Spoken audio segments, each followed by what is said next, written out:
Welcome, my friends, to the Quay Radio Hour, your home for free and critical thinking, and I'm your host, Mike Williams. Returning to the show tonight is Neil Sanders. Neil is an expert on the subject of mind control and the process by which the Matrix manipulates the thoughts, beliefs, and values of the unsuspecting masses. Neil is the author of the book, Your Thoughts Are Not Your Own, Volumes 1 and 2, which I highly recommend to anyone wanting to understand just how embedded mind control is in our daily lives. Along with his book, Neil's band Turnbarrel has released a new CD, and one of the tracks, Come With Us, can be heard at the conclusion of this interview. As always, the discussion with Neil is very wide-ranging as we discuss how political and societal agendas are marketed and sold through all forms of media, especially social media, in order to either fabricate consensus or to create division. And so without further ado, here's Neil Sanders. Now, I know today we want to talk about a couple of topics, and one of them being advertising and marketing techniques in the political arena. So I was wondering if you could expand upon that a little bit. Well, I mean, obviously at the minute we've got elections going off in England, and we've got elections about to go off in America, and you get to see similar tactics trotted out. It's about presentation and such like that. It's very strange in England at the minute. We've got the referendum for the EU, whether to stay in or stay out. And one of the good things is that basically it's really good that people are talking about stuff. Actually people are getting involved in issues that might affect them. Now, this is only slight words. It's completely sullied by the fact that nobody's talking in facts. Everybody's slinging mud and demonstrable lies, essentially. Nobody really wants to have a discussion.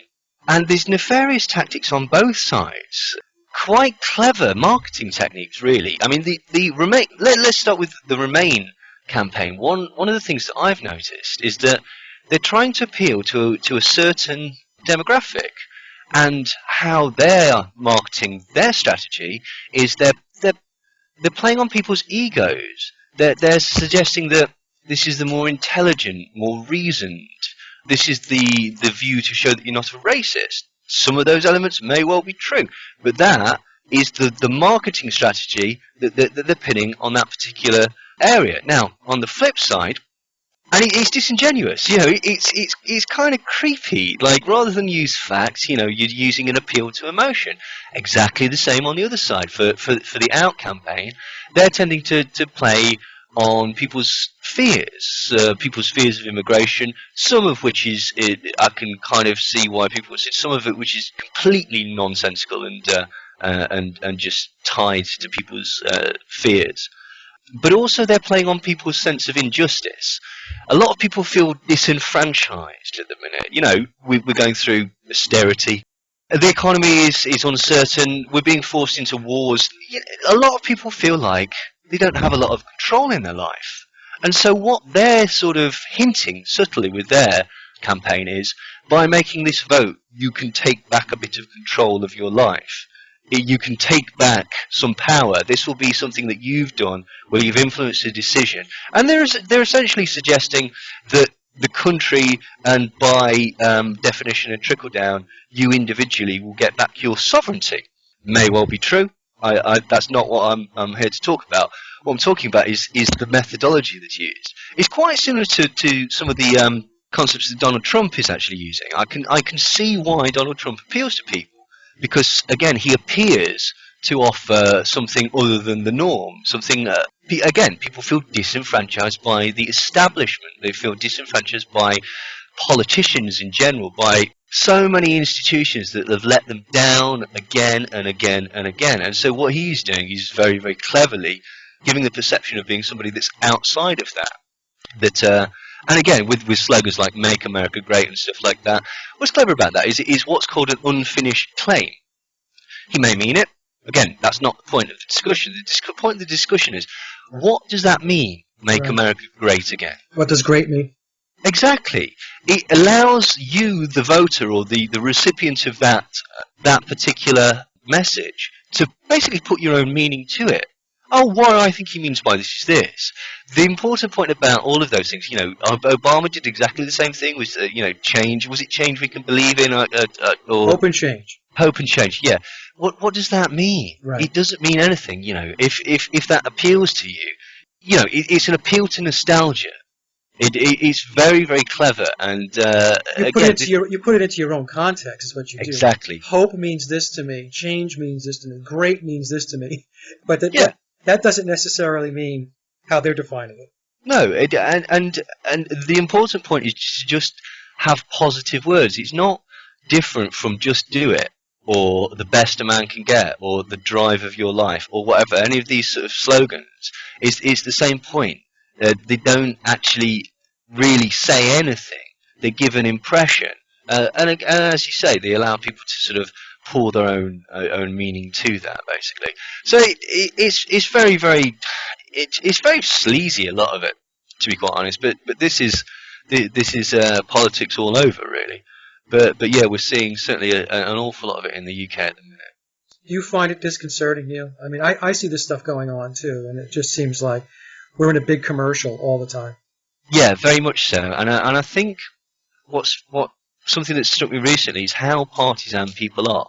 You know, people are very staking their colours to the mast with a lot of these things, which is strange, because essentially, you know, the whole point of a vote is it's supposed to be secret, or it's a secret ballot, or whatever. It just seems very, very divisive, if you know what I mean. It's a very, very easy way to just pit people against one another, particularly if a lot of the campaign, for want of a better word, is smears and out and out lies and stuff like that, basically.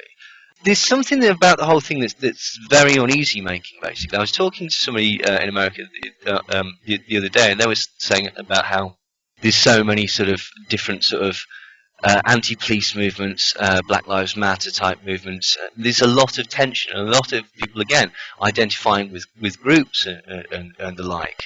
And rather than sort of coming to any type of agreement or whatever, really sort of separating themselves and having very stark views that are in opposition to almost everybody else, and that's all of these groups, apparently. And to me, it smacks of a social experiment.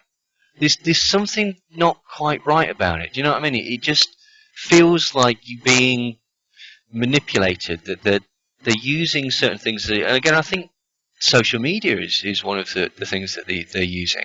Oh, yeah. In order to get people really riled up and get people into positions that seem like they're actually researching or exploring a topic, but actually it's really, really narrow, the scope that you're drawn in, because again, you're pushing yourself into these groups. You've got the acceptance of a group.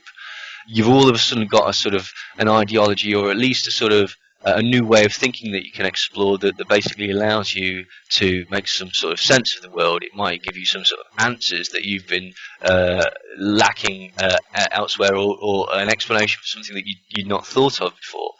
And it's when people are sort of bound in these groups like this that they're more easy to manipulate. You know, you've seen people in the American elections, you've seen people on both sides of the political divide acting like complete idiots, attacking people. You know, you've seen Trump supporters punching people inside the conventions. You've seen Clinton supporters attacking other Clinton supporters because they thought they were Trump supporters. Yeah. So it's ridiculous, and none of this is actually advancing any type of political discord. It's just people stamping their feet and acting childishly and saying, essentially, everything's got to be the way that I think it is, otherwise we're not going to play anymore.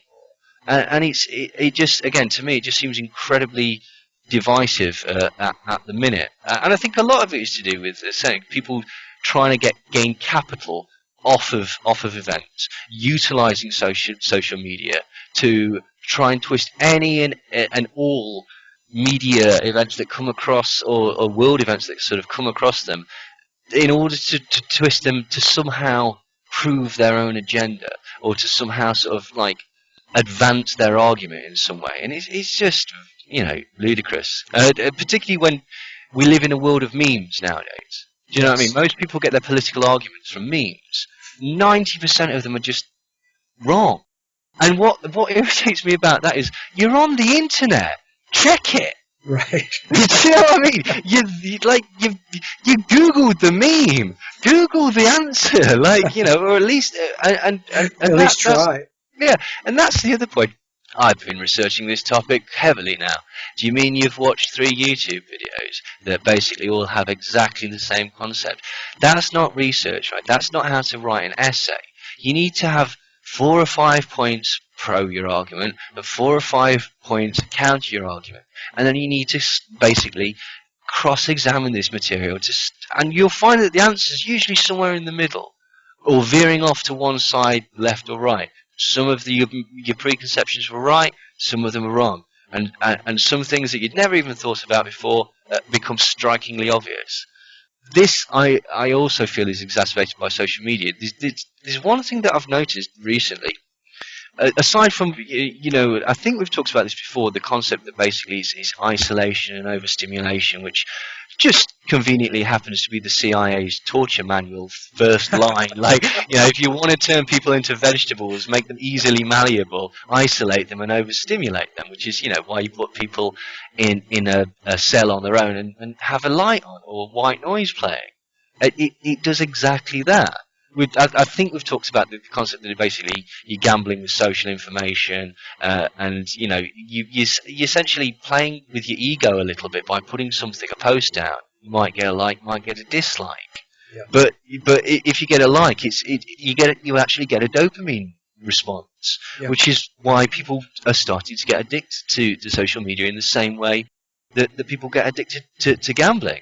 And I'm pretty sure we also talked about the fact that, if you start to notice that certain posts get you more likes or more popularity or whatever, you might post more of those. Right. Do you know what I mean? You might slightly alter your output. And do you know why? Because it's lovely to get praise of people and to get that reassurance and that recognition. What's really cunning about Facebook is the longer you spend on it, the less interaction with with real human beings you have. Right. The less social you are. So that praise from other people in your virtual world becomes so much more powerful, and you get locked into that loop, basically. Here's the other things that I've just thought recently about Facebook. It makes you think that you've got to have an opinion. Not only that you've got to have an opinion, but that other people need to hear your opinion. And furthermore, that your opinion actually matters or makes sense. Like, you know what, it might do, but you're not, that's not the point of this. And just because you can say something doesn't mean that you necessarily should. The other thing that I've noticed as well is it's heightening people's concept of self-importance. People feel that they're connected somehow to events that are happening in a more personal way than has been seen before. So you're getting people demanding, like with the Orlando shooting, like you see people, I want to see pictures of the bodies. It's nothing to do with you. Like that always confuses me, because, and this may be an English-American thing, because in England it would be very rare to show dead bodies, particularly immediately in the aftermath of an event that's transpiring in front of your eyes and such like that. So that has always confused me, why you think you would be privy to these things. Show me the CCTV and stuff like that. You'd have to go to court to see these things. They're not going to email it to you because you're just some bloke on the internet. That's as am I. Do you know what I mean? That's sort of kind of the point of research, freedom of information requests and investigative journalism and that type of thing. But these various combinations of things can be wonderful. They can be brilliant. But also it's desperately, desperately easy to fall into, to go along with the things, as we said, that make you seem sort of more popular or that get you the least aggravation. Or on the flip side, that get you the most aggravation, because some people thrive on arguing and proving, their intellectual superiority, which is again not really the way to actually, advance an argument or to learn anything. Yeah, it's all this debate that goes on. You mentioned people being in groups. When you were talking about that, I thought to myself, well, that's tried and true, to keep people in groups. And so that this group doesn't like that group. Yeah. And so they go back and forth at each other. And it has become exasperated by the fact that today we do have all of this social media out there. So now the groups Whereas before, when we didn't have Facebook and all the other social media outlets that we have, the people were still fighting with each other, but they were doing it based upon watching the nightly news or their newspaper, whatever. Now, they can actually fight with each other directly. In other words, they can just go right at each other on social media. And, absolutely. Right? You don't have to go down the docks to listen to the trade union meeting. You can get all your information from John, who went there. You can email it, or right. Just put the potted highlights on social media. But in the same way that basically journalism is suffering worldwide because of as the concept of journalism, this idea that essentially is too expensive because you've got rolling journalism. It's too expensive to have journalists sort of positioned all over in every single country in the world. You have them in the sort of major centres, but like you'll rely more on news wires. And so basically there'll be a reporter for AP or a reporter for Reuters that lives in the area. He'll get the story, and then that story will get repeated around the world, basically, for economic purposes. The problem is, if that guy gets it wrong, then it's wrong until until somebody points out. If anybody ever points it out. If anyone points it out, because quite right. The news doesn't tend to say, that stuff that we've just told you, scrap that. It's not self-correcting. No, exactly. And in a very similar way, I think that happens with the internet. And one of the things is because, and again, I think we discussed this before, you've got an audience on social media, despite the fact that you're on your own. You have an audience. And so, getting punked by somebody in front of your peers suddenly takes on a far greater significance. And you might also, basically, because you're part of the group, feel that you need to show your allegiance to the group, maybe, not necessarily consciously. And so you're going to have to, pull out your big guns and destroy this, this heathen that doesn't stick to the party line. But here's the point, okay? And this is true of any group, essentially.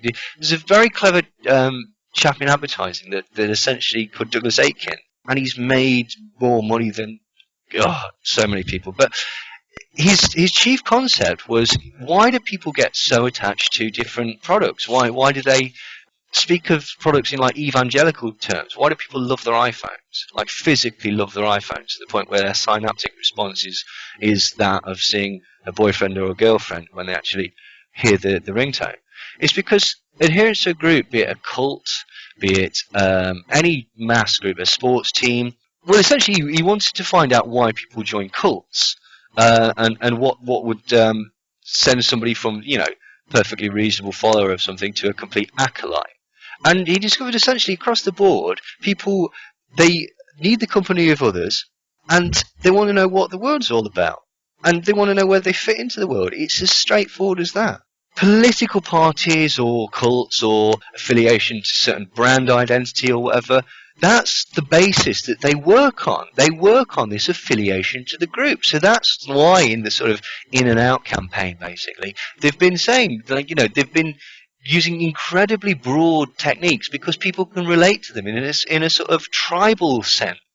The language has been incredibly tribal, basically, and that is the reason why it's a tried and tested marketing technique that is used again and again throughout politics, throughout advertising, throughout basically anybody that's trying to lull you or draw you into some group for their own benefit or for the benefit of the group rather than necessarily yourself. That's a good point, though. But you talked about being tribal. I was thinking in terms of they cater to really the primitive desires and needs of people. I want to be heard. I need to be important.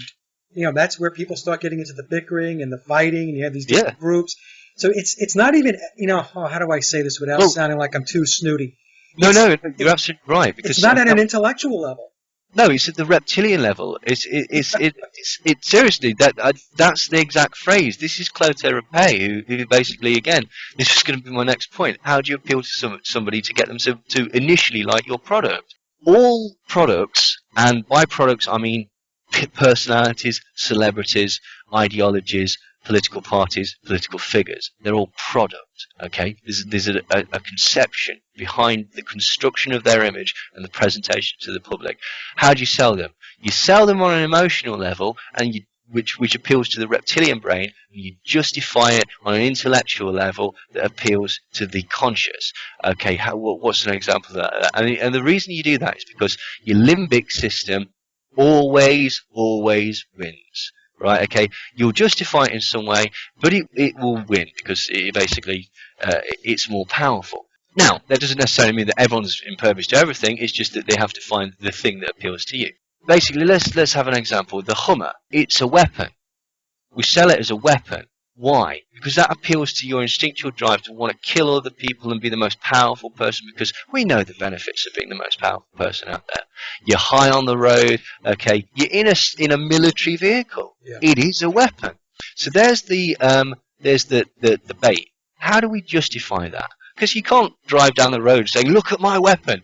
What you will do is you'll say, yeah, it's for the kids. I'm protecting, my wife and children. This is the safest vehicle on the road. It is a weapon. It's a defensive weapon.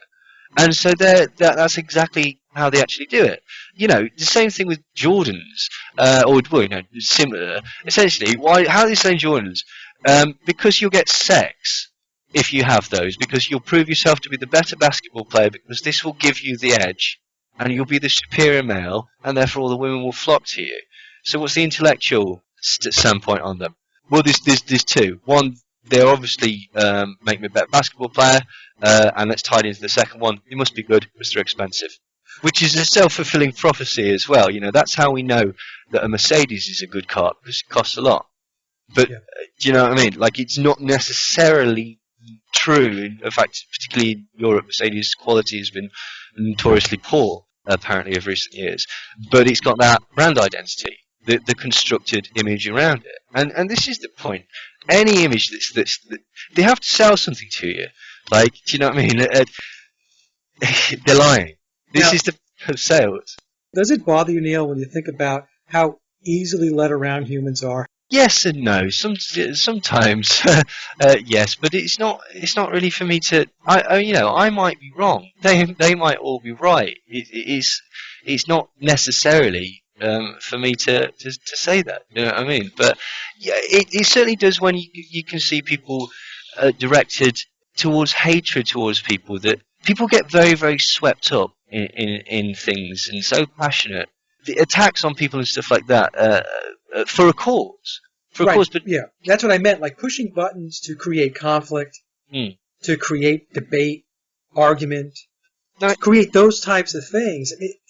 They really have the art of pushing people's buttons down. Oh, totally, absolutely.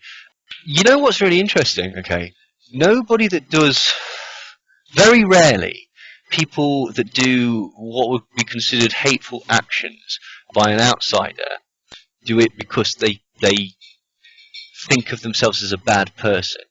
Most racists, or neo-Nazis that go out and beating up black people or something, they don't think of themselves as terrible people. They think of themselves as protecting something. Nearly nobody thinks of themselves as a bad person. They will justify their actions as saying, they might acknowledge that their actions are extreme or in some cases terrible, but they're justified. Because the enemy that they're fighting, or the ideology that they're fighting against, is so much worse. And so you're absolutely right. It's very easy to sort of direct people into doing stuff that, if you took a step back and looked at it, it's monstrous. What if you're wrong? What if you're not right? What if you've been misled, or the information that you've taken up's wrong, and you've been berating a poor, innocent person in the most terrible way for the past year?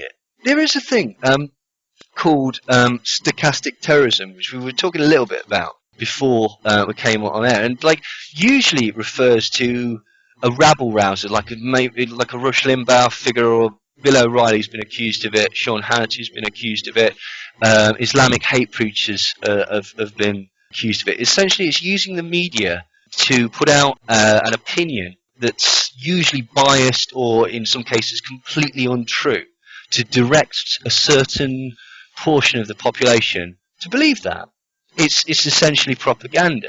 The terroristic part of it comes into it, where basically by sort of preaching, say, exaggerated figures or lies about influence of Islamic terrorists in England, in your country, or any other minority group or whatever, you could influence somebody to go out and commit a crime based on their actions, or because they've bought into your ideology, basically. And so you could say that the extremist views espoused by somebody which might then get them to go, yeah, you're absolutely right. The problem is foreigners in this country, and they walk into a shopping centre and shoot a load of foreigners. That would be the result of stochastic terrorism, basically. Now, I wonder if there is a degree of that that's causing this dissension within the research community, and it could be done in two ways. It could be done by basically setting up figures that know what they're doing, that they're using sort of very guru-like tactics and very driven, no holds barred. This is the way it is, and anybody that doesn't think the same way that I'm thinking is wrong and is an MI5 agent or a CIA agent or a shill or something like that. Right. To drive people in an evangelical way, because as I say, all the things that we talked about before, that acceptance to a group, the explanation of life, explaining the world, finding your position in it, stuff like that, it can be utilised in such a way. The second way would be basically people who are well-meaning, completely innocent of it, and just feeding them disinformation, just feeding them false information, or feeding them information in such a way that, again, it could direct their research into a particular way that seems plausible, and the more you get into it, it seems totally plausible. But from an exterior point, it's a very extreme or very alien, to the point where it might actually alienate you from other people. And then, as we say, what happens off the back of that, because you're in this group thing, and because the internet has no charm and no manners at all, somebody will go, "Oh, you think that, do you? You're a moron," and then you're in an argument. Yeah. Do you see what I mean? And more and more, that's all you tend to see, isn't it? Really, basically, just rather than reasoned discussion, people pinning themselves to ideologies and gaining some sort of traction or some sort of sense of identity, perhaps, off the elements that would be connected to that particular group. Now, one of the reasons, Neil, related to this, that I don't allow comments on my videos when I do the interviews is because I don't want to have that inane commentary taking place to take away from the message of the person that has come onto the show to share their expertise, their research, their ideas or thoughts. Mm-hmm. And so I think that, going back to the social media and tying it into what you were just talking about with the stochastic terrorism, is this whole thing where everybody believes that they have some right to then attack other people based upon differences in ideology or philosophies, right? Absolutely, and often this is couched in the concept, and if you basically disagree with that or remove it or don't allow comments for perfectly sensible reasons, often you'll get the people are saying, "Oh, you're impinging on my freedom of speech. Exactly. My freedom of speech gives me the right to say this. My freedom of speech, blah blah blah blah." You're absolutely right, but not without consequence. And here's the thing about freedom of speech: nobody has to give you a platform for it.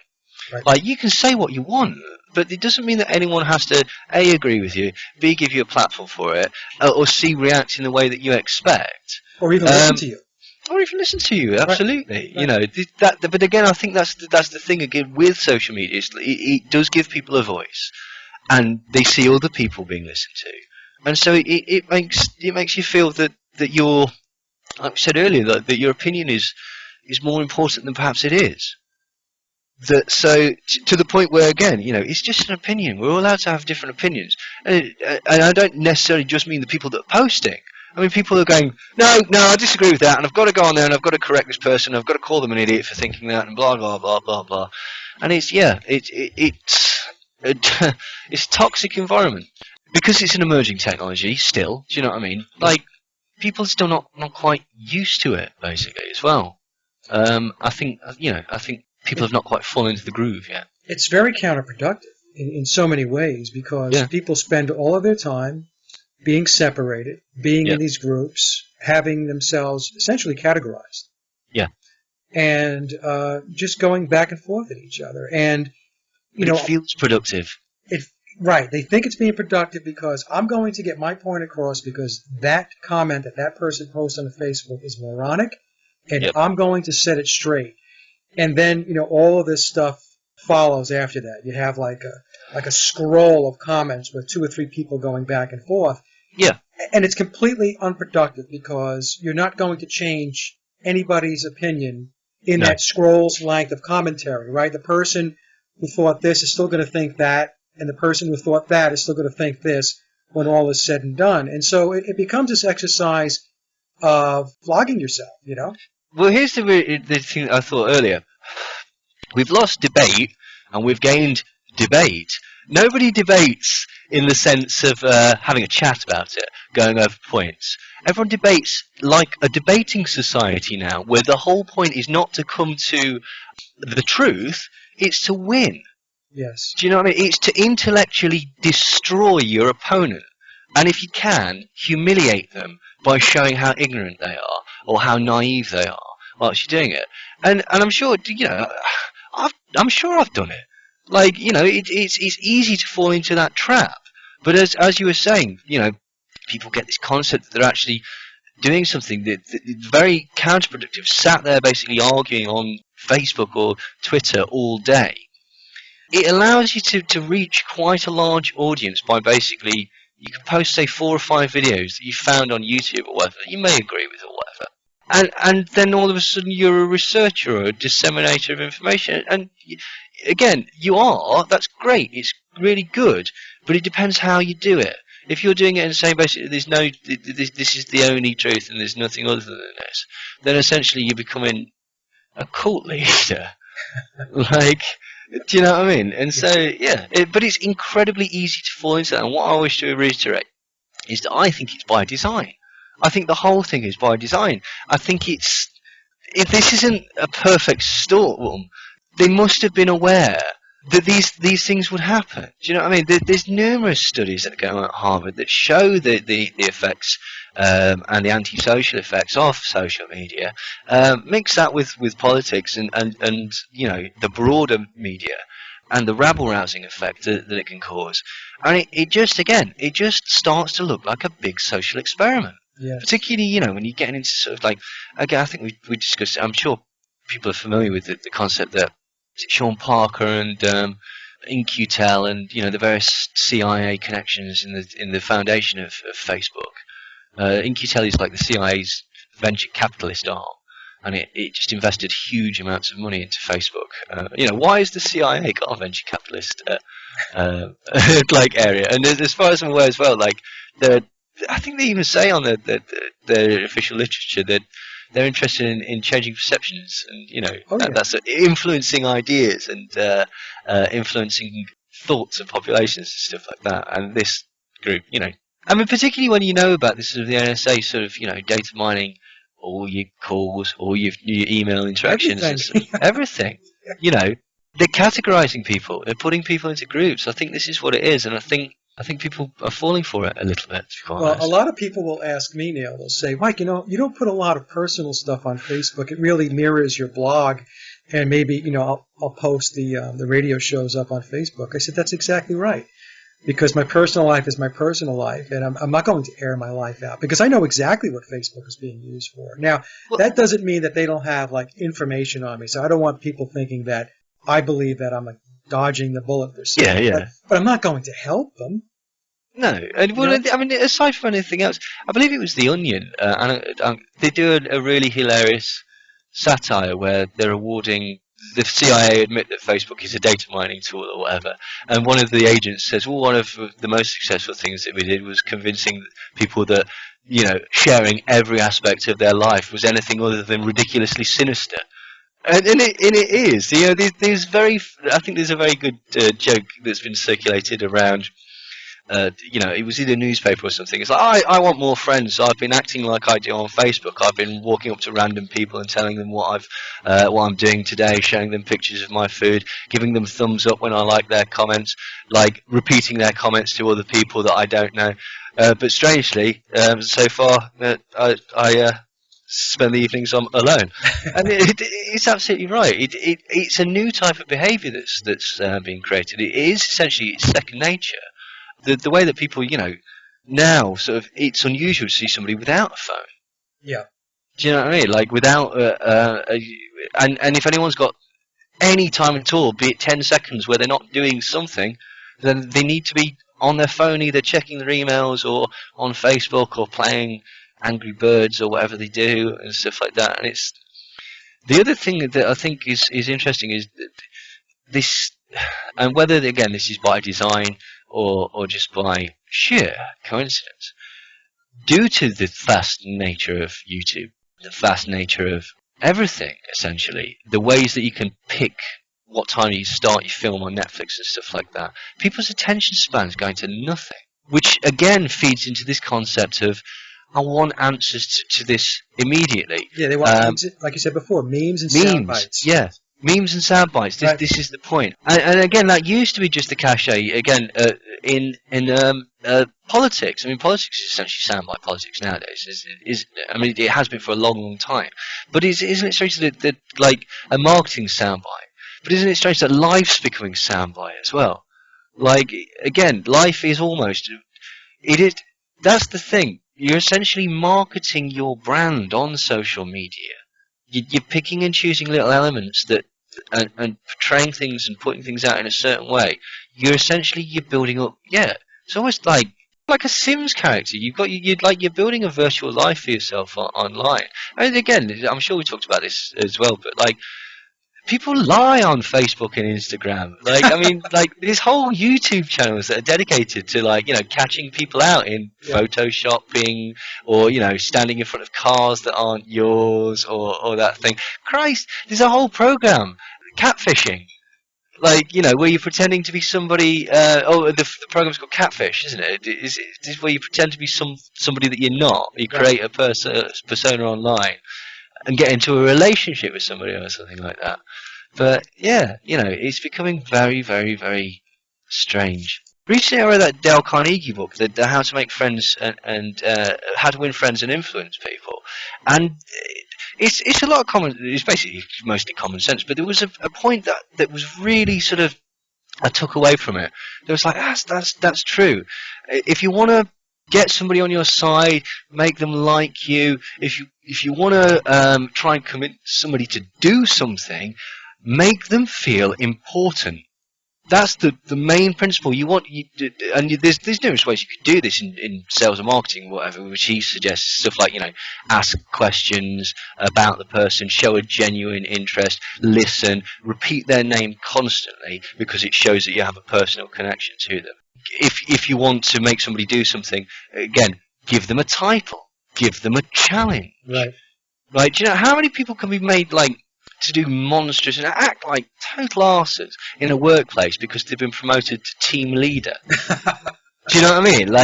No extra financial influence, but you've got the title of team leader, and it's very much like the sort of the Milgram experiment. The concept of the electrocution and stuff like that, and the driven by authority. The title. This is why I think a lot of people get so invested in not just in their jobs, but you could see why this would people could get obsessed with anything. But you see those people that really sort of they spend all day at the office, do you know what I mean? And they never get to see their kids and then run completely ragged and stuff like that. Not in all cases, but in some cases, basically the more stress, the more difficult their job is, the more they need to be there, highlights the fact that they're, again, important. Their job is important, ergo they are important. Do you know what I mean? So these are, again, mechanisms that could be utilised in order to manipulate people. How's that done in this election scenario, in this political scenario? You're what's important. I'm speaking directly to you. You have a say. I'm listening to you, and I'm basically taking on board and speaking for you. Or again, I don't want to think I'm bashing anyone, but Trump does does that a lot of the times. You know what I mean? He appeals to the. I'm saying the things that everyone wants to say, but isn't allowed to. So I'm vicariously for you, pointing out the real causes of all your woes, because that and again, in some cases what he's saying may well have an element of truth, but it's a technique.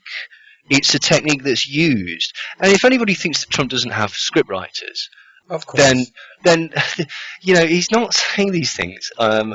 I don't believe that he's as organic as he makes out. I think he's playing a very, very clever game. He's the perfect marketed candidate. When you think about it, Neil, I tell people, look, the public in the United States, I don't know how it is in the UK, but, people are addicted to their reality TV shows. They're addicted to wealth, addicted to bombastic types of behavior. And so, we live in a cartoon world here in the United States, right? And so what they've done with Trump, and again, I'm not picking on him. I'm just using him as an example because I can have the same types of discussions with Hillary and everybody else, right? Completely. Right. Yeah, she just appears. They've pitched her to different demographic. Exactly. So here we have a guy. He was a reality TV show persona, right? Personality. He's very wealthy. He's very, very loud and in your face. Yep. And so they put him out there because the public is at a point in their consciousness where that is what they're tuned into. Yeah, and also, I don't think he is, but he gives the impression of being a self-made man, being a successful businessman, regardless of the start in life that he had. And again, I don't actually believe this is true, but he gives the impression that he has done this on his own, which again gives you the impression that, well, if he's done this, I can do this.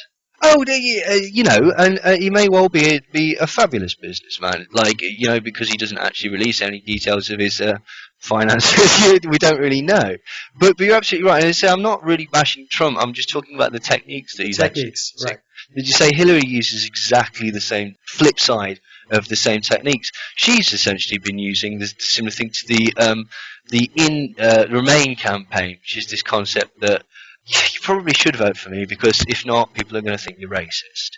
Well, just for a moment, I didn't mean to interrupt you, but when you take a look at what's going on in the UK, where you have the Remain, you have the whole Brexit thing, right? Yeah. Stay in the European Union, stay out of it, right? Or remove ourselves from it. The same thing is taking place in the United States. You have Trump, who was the nation state, stay out of globalism, and you have Hillary, who was the globalist, saying, no, we've got to stay connected into the international world. So that's another thing that I didn't see many people kind of call out, that we have these very similar types of debates, arguments, and people playing these very similar roles across the pond. Yeah, and I think again they're appealing to people's fears, and I think what's really strange as well, and I don't know if this is. I don't believe this is representative, but it's pitched in the media as almost like a class issue as well. Do you know what I mean? Like the sort of middle class or intelligentsia would be on the left, whereas the sort of working class blue collar sort of people would be on the right. I don't believe that's true, but again, these are the sort of the teams that are being presented for you to fall in line, and I think that sort of does draw some people in, because again, if you're putting out all these different baits, aren't you? Do you think this? Well, you should be in this team. Are you this? Well, you should be in this team. Are you this? You should be in this team. And then by association, people assume that all the aspects of that you fully agree with, or that you completely disagree with all the aspects of the other side. There's something that basically, again, the nonsense that is pitched about in all of these things. There was one thing that amused me earlier. Somebody had put up basically, who was a pro-exit, and again, maybe a very good point. There are 28 people, elected MPs or unelected MEPs, blah blah, that dictate your future in the European Parliament. You don't know any of their names. I thought, you know what, that's probably true. But you know what's also true? I'd warrant that about 60 to 75% of people in the UK couldn't name anyone other than the Prime Minister in the Cabinet. So, it's a lot of these arguments are moot. They're just, again, ways of drawing people into an actual group and supporting a position. I think where you're going with this is there are people that they're not engaged to begin with. I mean, they don't know enough about anything to really influence or have an opinion on something, and all of a sudden they're pushed into, or they're placed into a situation where all of a sudden you have to have an opinion. Yeah, exactly. And have a position. Yeah, and we have an arena where if you don't have a strong opinion, or if you don't have what could be considered a robust opinion, can't back it up, and by that I mean either with facts or with other people that support you, well then you might well get pilloried, which is again drawing back to this thing that we've been talking about this whole time of, like, the toxic nature of some of the interactions on social media, and the more you think about it, the more it all is connecting. And you start to think, I wonder, Yeah. I wonder. Yeah. But It's crazy. It really is crazy, you know, and I watch it all the time. I like to think that most of the time I'm on the outside looking in. And when you have that type of positioning, where you try to be as objective as you possibly can, and you watch what goes on, and in a lot of ways, it's serious stuff in a way, because this kind of nonsense is kind of steering the ship, and it may go in a direction that's it's not beneficial to you or me or anybody else, but on the other hand, it almost gets down to being comical. well, but again, I think that's the other point. Is from an exterior standpoint, you all end up looking silly. I mean, we're often in a position anyway where the theory or the concept or the evidence that you're trying to promote is counter to mainstream thinking. Yeah. Okay, so you know you're on the back foot from the start. You add any degree of shrieking or discord or whatever, and it's just like, come on. Then the problem is as well, because of this group thing, you start to tar everybody with the same brush. An example of this, and again, it's not necessarily a fair example, but it's not dissimilar to the concept that again, I'm sure we've talked about this, the concept of creating the hippie, so that anybody that could be deemed as a hippie is considered a long-haired, druggy, dropout draft dodger, Right. and therefore their political opinion or their societal opinion obviously can't have any weight to it. It can be easily dismissed because they're categorised in that way. When Alex Jones went on the Piers Morgan show, or whatever show it was with Piers Morgan, and started screaming and screaming about guns and stuff like that, it allowed people to categorise all gun owners as hysterical. Probably just bad luck, maybe. Who knows? Yeah, that was not a good showing. I mean, he tried to put a good face on after that little adventure on CNN with Piers Morgan. But you're exactly right. His behavior was something that could be used to categorize and vilify other people who believe here in the United States in the Second Amendment. I'm one of those people. And but I mean, as one of those people, I was not appreciative of his performance with Piers Morgan at all. No, because it easily allows, and we live in an age nowadays where basically you can have an hour of completely sensible conversation and 10 seconds of you saying something that's a little bit extreme, and they'll use that 10 seconds, and so it just seemed like a particularly naive thing. Of course, Piers Morgan is a very, very slimy person, and so that's what he does. He exists to get people into states like that because he makes good television for him. Yeah. So it's not necessarily a criticism of Alex Jones. It's just again pointing out how something like that could be used, right? And in similar ways, I've seen stuff, all over the place. Like, there is a concept, there is now becoming a concept, the concept of conspiracy theorists, which again we probably know was the idea of spreading that derogatory term, came from the Warren Commission, obviously, to stifle investigation into the Kennedy assassination. The concept now of a truther, which I think started off as a sort of 9/11 truthers was an investigative group. I remember seeing the T-shirts. That phrase has now, again, been absorbed by the mainstream to the point where it's almost a derogatory term, basically. So, it's very, very, very tricky, basically. But, they're very good at this sort of thing, like intelligence and counterintelligence and spinning false stories. They do it in the media, like with Operation Mockingbird. Do you know what I mean? Like, influencing public opinion. Why has nobody thought that maybe they're doing this? We're getting to the point where we're very, very careful with any and all piece of news, possibly too careful. I think in a lot of cases, people are so desperate, as we spoke about before, desperate to prove a point or to find evidence of their preconceived notion, that it will just get ridiculous to the point where, again, you're doing something called colouring the narrative. You've decided that you thought a previous incident happened in a particular way, and therefore every and all following incidents must follow that particular line. That, again, I think is a form of stochastic terrorism, and it's not criticism of people. I think that people, because of the medium, because of the way the information is presented, have been forced into a position whereby they do this. Because, again, you need to get the information out immediately. You've got fans, you've got people who are desperate to hear your opinion on what this incident is happening. And you want to be original, and you want to say the clever thing, you want to get to the crux of it as quickly as you possibly can. But that's bad research. That's really, really bad research. Like, just not waiting until all the information is coming.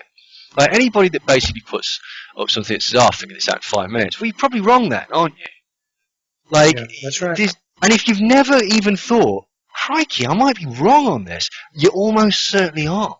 Because, again, there's too much information. What's interesting is that basically, that's the Tavistock Institute principle, the concept of future shock, too much information, like too much change happening in too short a period of time, to the point where basically it psychologically befuddles people. And what do people do when they're psychologically befuddled?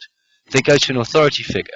And an authority figure doesn't necessarily mean a person in government or a policeman or something like that. It can be somebody that's got information. It can be somebody that basically tells you something that reassures you or supports or nourishes you in some way. And again, I think we're seeing that an awful lot. You mentioned about the information overload, and we definitely have information overload. It's all over the place, and some people confuse information with knowledge, and I explain to folks that information and knowledge are not the same thing. Yes. Information, you have good information, you have bad information, you have everything in between. So, what we have today is we just have this avalanche of information that's out there, and it's just spiraling, and it's going around in circles.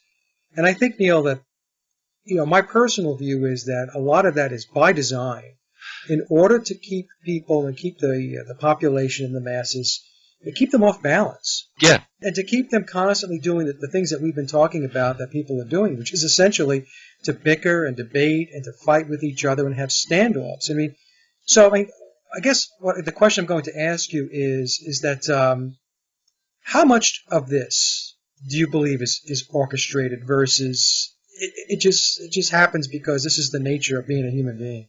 Well, I think what it is that they sort of set.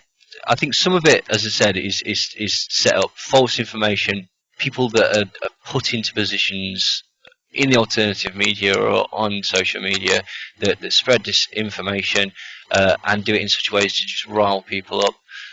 But also, I think because of the mechanism, because of the things that's in place, you can plant seeds and just watch them sort of envelop in a very similar way to the concept of say Al-Qaeda or ISIS. Now we know that Al-Qaeda essentially was not really a real group. It was a collection of people, and then it was sort of Frankensteined together by mercenaries and CIA and various other ex-Mujahideen and that type of thing. Now, that doesn't mean that some bloke in, I don't know, anywhere in the world might go, "Oh, I've heard of this Al-Qaeda, I support their ideology, I am now Al-Qaeda," and commit an act and then claim, like the Omar Matan, he's nothing to do with ISIS. Like, he just phoned up basically and pledged allegiance to it for whatever reason. I haven't personally heard that 9/11 call, not that necessarily I would be privy to that, but you could make the argument that that's a lie, that's propaganda to support America and most of Europe's foreign policy at present, because it just so happens to fit into the narrative. Yeah. But when people were saying, "Oh, this guy's he's a terrorist," he's an ISIS terrorist. He says, no, he's not as simple as that, is it? If I stick a red flag on, that doesn't make me a blood. If I put a blue flag on, that doesn't make me. That's going to give me absolutely no credibility in Compton at all. I'll tell you that for nothing. If I stick a load of feathers up my arse, it doesn't make me a chicken.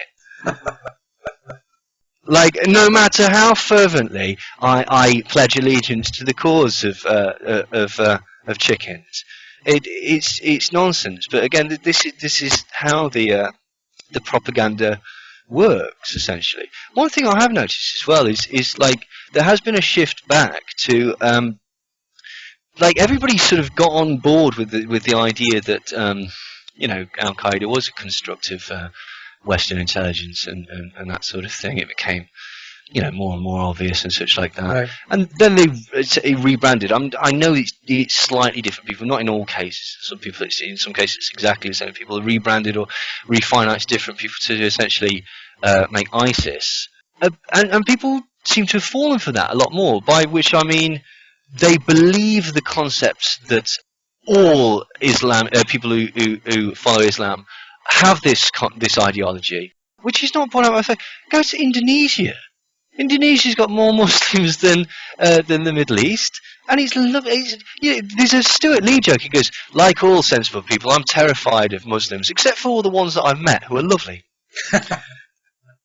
Like, do you know what I mean? Like, and people don't tend to see the hypocrisy of it. You know what's a problem? Extremists. I'm not going to sit here and be stupid and say that there's not a problem with extremist Islam. Of course there is. There's a problem with extremist feeders. There's a problem with extremist Christians. There's a problem with extremist vegans and extremist animal rights activists. The second you become an extremist, you're taking it too far. Like, and again, you can't. Somebody's interpretation. It's as ludicrous as you cannot blame the actions of an entire religion on the interpretation of a select few people. Just as you cannot blame, like people will say, you can't blame Second Amendment on this person doing this. No, you're right. He wasn't influenced directly by that. It was the mechanism by which he decided to express his stupidity. And in the same way, this is true of Islamic extremists.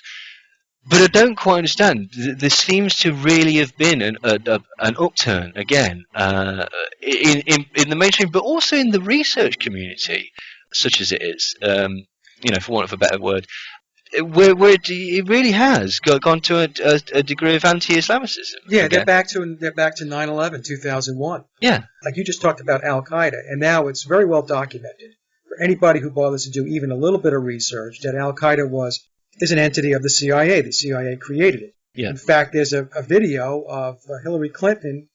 I think she was at the Council of Foreign Relations talking about the fact that they created Al Qaeda in order to help fight the Soviets in the 1970s in Afghanistan via the Mujahideen. Yeah. So we have this whole thing where now it's very clear that Al Qaeda is a creation of the American intelligence agency, the CIA, and I don't know what it is or what it takes for people to get on board and to understand that they're being played. And so, like you said, what they did was they took Al Qaeda, they rebranded it, and then they made a couple of changes here and there. Yeah. They made them ISIS. And there's a lot of people in the truth movement that are pushing that narrative. And it's very, very disconcerting to see. It's very disconcerting, especially when these are the very same people that said on 9/11 that it was not 19 Arabs flying airplanes, that they'll say that it was an inside job. And now they'll turn around and fall back to the 9/11 narrative with regard to what's taking place today. Yeah, I've seen that. So I've had emails from people basically saying, well, you've had these Islamic attacks in England before, and you'll have them again. And I was like, sorry, when did we have these attacks? 7/7. It's like, dude, like, I thought we'd figured that one out. Like, the fact that there was a hole in the bottom of the train indicates that the bomb was under the train. Like, there's a lot of suggestion that that at least one of the people that was accused wasn't even in London at the time. There's even suggestions that the other three were shot and killed at Canary Wharf. There's lots and lots of contradictory evidence, but what there's no evidence of is really significantly that these guys actually did it. Or that they were actually connected to Islamic extremist groups in the way that they were presented at. But yeah, I've had a few emails from people basically who seem to have sort of forgotten that. And again, I wonder if it's this. I wonder if it's quite a long time ago. Do you know what I mean? I mean, it is about 6 or 7 years ago, isn't it? And 9/11 is obviously even longer. 15 years, yeah. Yeah, I mean, obviously we witnessed these things. Perhaps other people weren't getting into this stuff in the same way, but it does seem strange that people seem to have changed their opinions. And again, you wonder if there are Pied Pipers, perhaps that are doing this, and again, playing on people's emotions, because all of it is, a lot of it is again, it's marketing. There's so many clickbait websites as well that have really sensationalist, like, so-and-so, Hillary Clinton arrested. Like, God, if I see another, like, I can't be bothered to have a go at the website, but people will know which one I mean. Like, there's loads where it's like, this is just not true. You've manipulated the language, and you've done, what you've done is you've taken opinion, you've very cleverly worded it to present a story that's not there. Again, what's strange as well is there seems to be an incredible resurgence. I'm not criticising this per se, because everyone's entitled to their opinion, but very right-wing politics within truth movement, or whatever you wish to call it at the minute. I think one thing that's certainly strange is that Alex Jones and Paul Watson of Infowars and Prison Planet, or whatever it is called, they've very, very obviously shifted from. They used to talk about how they were totally partisan. They were totally impartial.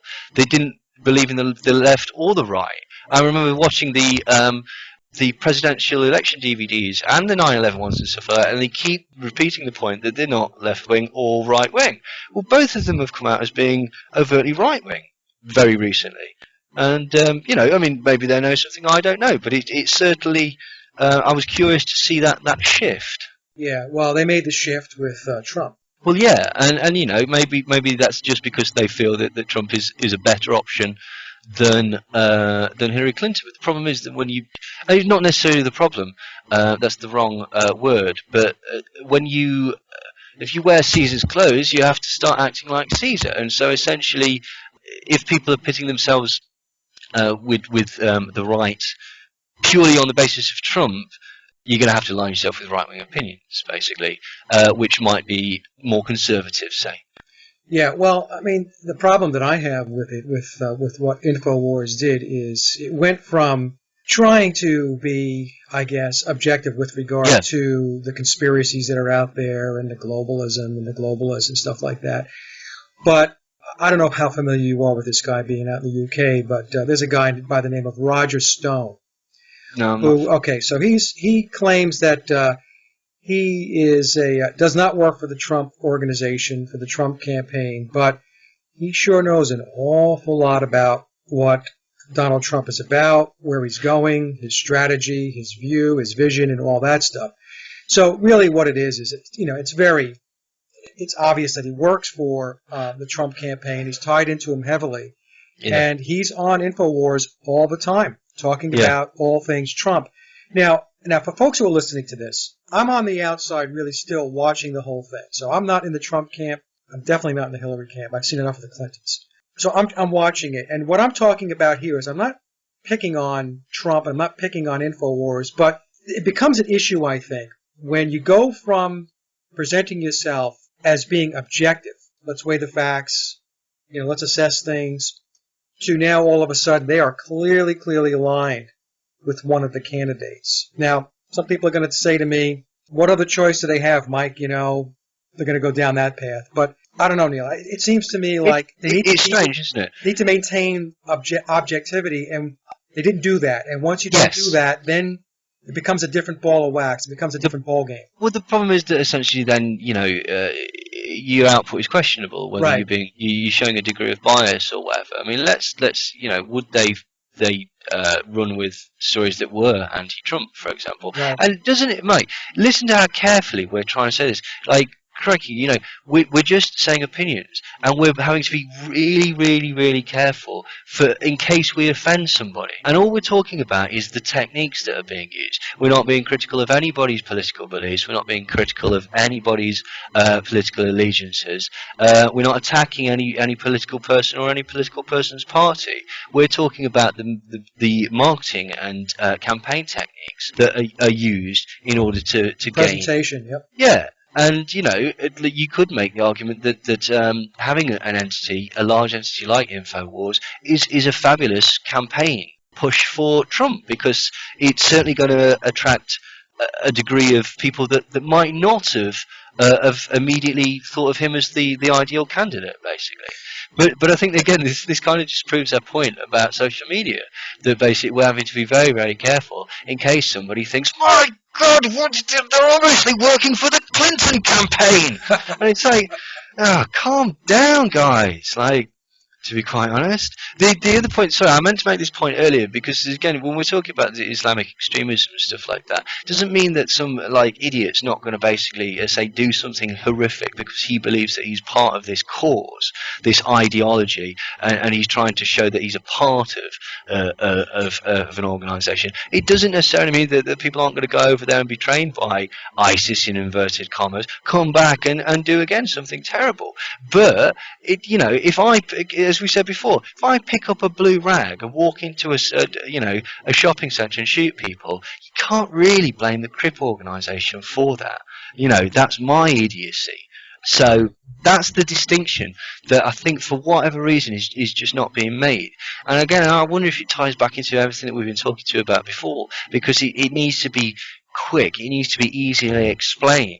Noam Chomsky said this a long time ago, and I know a lot of people not keen on Noam Chomsky, but in some areas he really does know his stuff, and he was basically making a criticism in manufacturing consent. The problem is that geopolitics and even domestic politics and economics and all the various things that actually affect you are really complicated.